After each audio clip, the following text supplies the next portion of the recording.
we do have the NBA trade deadline coming up tomorrow. We haven't talked at an extensive amount about the NBA because I'm sure we're all on the same page. The season hasn't really started. It's started, but I It's really feel crazy, like Alice. because of the in-season tournament, normally that November, December, January is really like the dog days of the league. Mm-hmm. I really think we're truly like I think it started towards the right after the in-season tournament. I really think we're like truly in the dog days of the league. We starting to see some major injuries. Obviously, Joel Embiid, Zach LaVine, to name a few. But right now it's really like we're really seeing these teams grind it out. We got the Clippers. I think at the moment it might change by the end of the day, but at the moment they're the number 1 seed in the West. Yeah. We're actually looking pretty good. Clippers number 1 seed in the West, Celtics number 1 seed in the East, Cavs number 2 seed in the East. Man, we up there. It's We looking there. good. We up Yeah. Hey, y'all came up but quick, boy. hey, yeah, they were on a both run. teams- Both both of us teams were on a really- run, stupid run since basically December, middle of December. Getting right for real. Yeah. So because of that, and more specifically because of the Zach LaVine injury, we already got a Pascal Siakam trade earlier in the season. We got an OG Anunoby trade earlier in the season. James Harden, if you want to count James that Harden, too. I mean, he don't really count, but like James Harden too. But do y'all think? And Steven Adams too. Shout out Steve. But he's obviously not playing. We did have a couple trades today. We got Monte Morris switching. Oh God, I can't even remember at this point. He's going to the Timberwolves. Yeah. And we got Chris the Celtics picking up Xavier Tillman from the Grizzlies. Both, in my opinion, solid pickups. Nothing game changing, but definitely like a solid depth pieces sure. that both teams could use. Do you guys think that we're gonna have a big?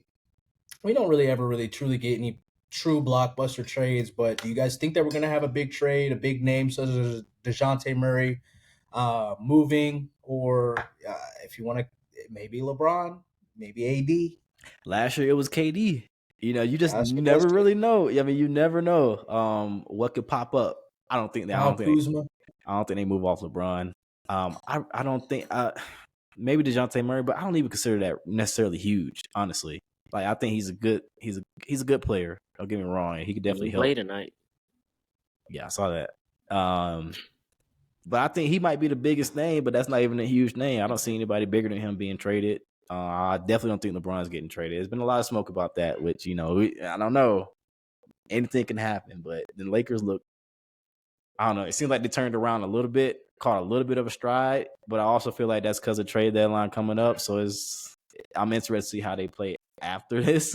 Hot Pocket's got to get right, man. Yeah. But yeah, DeJounte Murray would probably be the biggest name I could see, but I'm not really expecting too many crazy things by the trade deadline.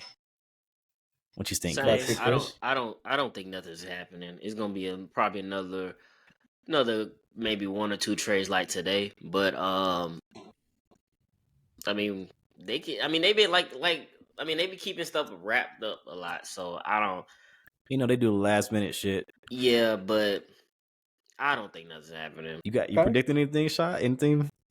I got some cooking. I just want you to know. Because I can see it in his eyes. I don't know, because what I was gonna ask y'all, who do you guys think needs a trade, or who do you think needs a trade, or who would you like to see traded in? If for that player, what team would you like to see them traded to? But before y'all answer that, I don't know if we'll see any big trades. I honestly don't know if any team truly needs. I can think about 1 or 2 teams that could use a trade, but I don't know if anybody's really moving the needle for anybody. That's right fair now, too.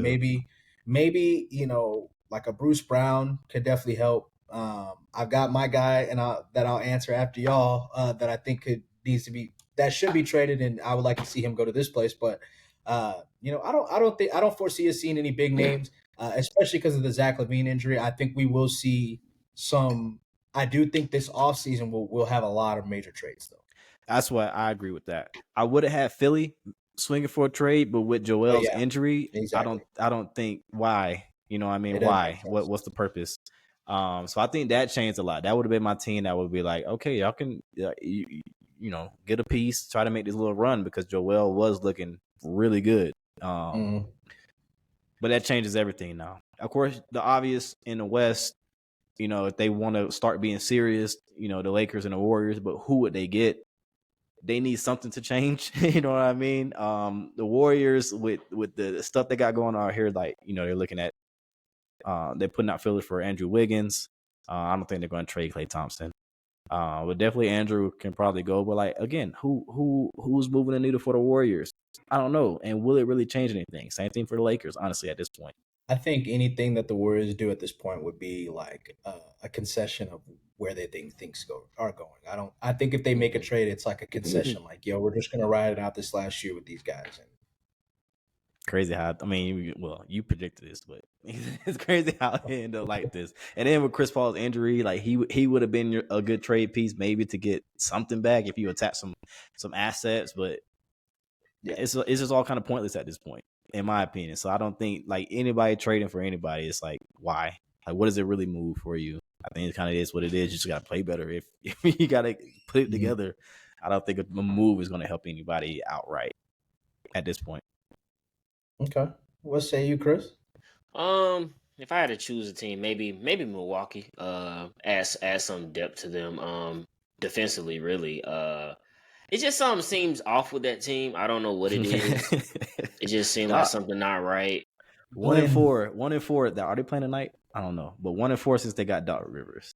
I don't know. Which is, but I'm not worried about them.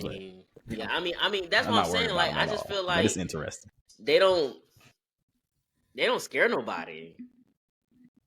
That's just me personally. I don't think they scare nobody for real. But I mean, other than that, I can't see nobody really making no move that'll move the needle. So, I'm glad that you brought up the Andrew Wiggins. This is not the player, but I would still love Andrew Wiggins to come back home. I do think that would move the needle definitely in the East, especially with the OG Anunoby coming to the Knicks, even though I think they're a little overrated. But here's neither here nor there. But with for the Cavs specifically, their issues, as great as they've been, I think their issues are still going to be like if they do see a Celtics team or a Milwaukee team with the big wings and Jaylen Brown and Jason Tatum and stuff like that. So getting an Andrew Wiggins would be great. But the person that I would like to see is Kyle Kuzma. I would like to see Kyle Kuzma go to the Mavericks. I think that the Mavericks with Kyle Kuzma, getting Kuz, and then probably getting Lively back, and as they start to get healthy, they can probably ease Kyrie back into it. Kyrie and Luka had another fantastic game together, but they haven't. I mean, it's kind of the same situation that's been with Kyrie with him playing with these stars post LeBron. They haven't played a lot of time. So I do think that getting Kuzma going to the Mavericks, I think he would be a fantastic fit. Obviously, he's worked with Jason Kidd before, so Jason Kidd knows him. He knows his game. He knows how to make him tick. Blah blah blah. I think Kyle has also matured as a pro post the Lakers, post championship, and definitely since he's been in Washington.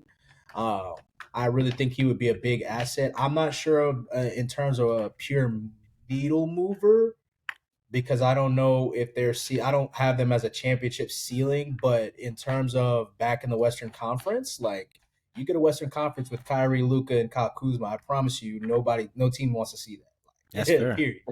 So I would like to see that, but I like that. Get Kyle out of Washington, man. Let him play some meaningful ball again. Who they giving up? Who they giving up? Grant? Keeping Grant? Tim Hardaway. Tim Hardaway, but it might be Grant, Tim Hardaway and maybe 2 second rounders. the 5 second rounders that seem to go around last year. The same little package. That's fair. But I would like to see Kyle, but I mean we can look at another former Laker. They said that Dennis Schroeder's probably not worth more than, I saw that in the report. We don't know how true that is. They said Dennis Schroeder's probably not worth more than 2 second rounders. Reunion in LA for the third time would look good, I think, in my opinion, especially if they get rid of D'Lo for DeJounte Murray or for some more depth. But that's where I'm hanging my hat on. I think Kyle Kuzma would be a great pickup for the Mavericks. I like that. Yeah, that's the main thing about these new movers. I mean, you look at the top 6 in the West right now. Minnesota made their move to get some depth. They're not doing anything else. Denver, of course, not doing anything. Sacramento, who? We can't really do anything else. Yeah, Phoenix. What's that? Phoenix was looking at Miles Bridges. All right, need a mover. I don't know, but and who are you, like? What's the package? I don't know how much. I really don't know how that helps. But yeah, I don't know how much that helps. I mean, it's just more scoring. And then in the East, the Pacers made their move, and they're still kind of floundering. Yeah, so I mean, it's just not a lot of needle movers available. Everybody right and the Cavs made their move in the offseason. Celtics obviously they had a trade today. They made their move in the offseason. Bucks made their move. Definitely, and they made their move in the offseason and then kind of midseason as well, I guess, with Doc. But maybe them going for a trade just because they did bring in Doc, and maybe Doc feels like, hey, we can use XYZ instead of, and then with the Chris Middleton tweaking his ankle again, maybe getting somebody else. But I mean, they just got to mesh. They got to play together and, bring in a new personality if it's a big personality, because somebody I could see getting moved is maybe a Pat Bev again, especially with Joel. Because I mean, shit. I think that changes a lot for that Philly team. I really do. That injury changes a lot about their expectation. We talked about what y'all thought about the Terry Rozier trade to Miami. It's not a needle mover. I think Miami is just. I mean, it's hard to say because Miami just went to the finals. That's true. It's hard to say because Miami's been to 2 finals over the past 3 years, really. So it's hard to hate on Miami or shit on them, and obviously it's hard to truly gauge them. Because we can give them the benefit of the doubt that we probably should have given the Chiefs early in the season. It's hard to completely pick against them. Yeah. But I'm gonna pick against them, and I'm just saying they keep kicking. I don't care even if they make the finals for a third time. There's no chance they're winning. In my yeah, they're it doesn't matter what they've been doing, and it's just how what's your ceiling with Jimmy? Realistically, what is it? Because you're not going to win. You're not going to win a championship with him as your best player. You blasted past the ceiling because the ceiling wasn't the finals. But that's true too. The ceiling wasn't the finals. So being realistic, and I kind of think they know that, but it's not many moves they can make right now. Yeah, right. So it just is what it is. I really do feel like they know that, but you just got to roll with it. I think they were banking heavily on getting a Bradley Beal or a Dame, and now they're looking like, oh, we were smelling ourselves a little too much in the Miami Heat culture, and people were just gonna and honestly, in the same boat with the Warriors, is they're smelling themselves a little too much, and they didn't correctly assess what the hell they've got going on, and it's all right, well, now we can't make a panic move because that's not what our organization has built itself off of. But we probably do need to make a panic move. That is so true though about the panic move, because they're not. That's not what they do. But that's not what they're built on. But yeah. And I will say I have seen some people suggest what about a Jimmy Butler blockbuster trade? Maybe getting Jimmy to Philly. Maybe getting Jimmy. Well, I don't know if they would do Eastern Conference. I'll tell you that Embiid trade. I mean, that Embiid injury changed a lot. Changed a lot about this deadline. Unfortunately. And doing that, I don't know. I just feel like. I really don't personally, I don't know how much it changed. I agreed to that at first, but I really don't know how much it changed because at the end of the day, did anybody think that they were going to get out the second round? I sure did. I mean, I'm sure they thought they would though. Maybe. They were playing good ball, man. They really were. They are, but it's the searching for. It's always going to be the searching for the foul calls that's going to turn me off because that's fair. It's going to be searching for the foul calls because at the end of the day, you in the league, once you get to the playoffs, they start calling fouls differently. So that 13 free throws that you just had drops to 5 or 6, and now it's it ain't looking the same. It's not looking the same. The rhythm isn't the same. So that's where Joel Embiid, he falls into the I got to see it in the postseason to believe it. Same with a Dak Prescott, no disrespect to him, but I don't care how great of a season you have. I don't care if you won back-to-back MVPs. If you're doing the same bullshit, it doesn't matter. That's one thing I do like about what I'm seeing for it. I know I'm jumping over the place here, but that's one thing I do like what I'm seeing out of James Harden. The lack of that. It's the same. He is that type of player. but he hasn't been searching out fouls like that. He's No, not. he He's hasn't. playing. He's playing very different, and I think how he's playing right now is a little bit more sustainable. I have high hopes, so but we'll see. What I'd say is that was a say. The only reason, the biggest hesitation is number one, Kawhi's not going to continue shooting like he's shooting, even though He's James shooting Harden is great. ridiculously. So there's going to be a dip there, and with that dip, are we going to expect PG to kind of? Because it's not that PG's been playing bad, but he's had his I can be second fiddle PG, where it's reality. It's like PG, you got to be you're the dog. Like you and Kawhi. It's you and Kawhi. Like y'all got to be it. So that's something that I have some hesitation about. And then just James Harden in general. Like I mean, and it's fair because that's what his career has been. It's fair. Two of the most unreliable. We're talking about three of the most unreliable folks, I guess, in the playoffs between PG.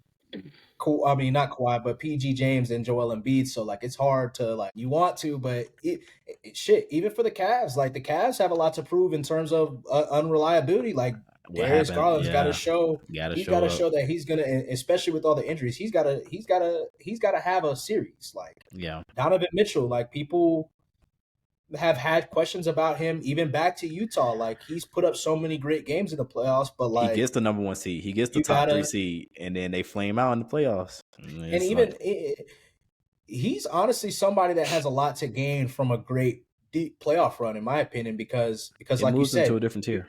You are always getting into the number one seed, and right now the Cavs since like since the beginning of the year have had the easiest schedule. There's a very strong chance that the Cavs could be the 1 seed when it's all said and done, and at least a top 2 seed.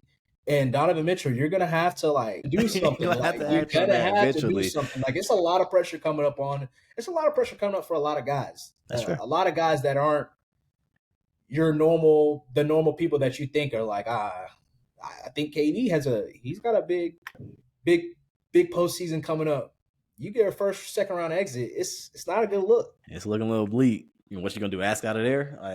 Especially after you talking about you want to be in the GOAT conversation and stuff like that. Like it's a lot of guys. Zion, like it's a lot of guys that's got to make some noise, man. But we'll get into that as you know, as we come to a close to the NFL season and the real NBA season starts after next weekend, after the All-Star break, after the trade deadline. Everybody gets their feet back under them.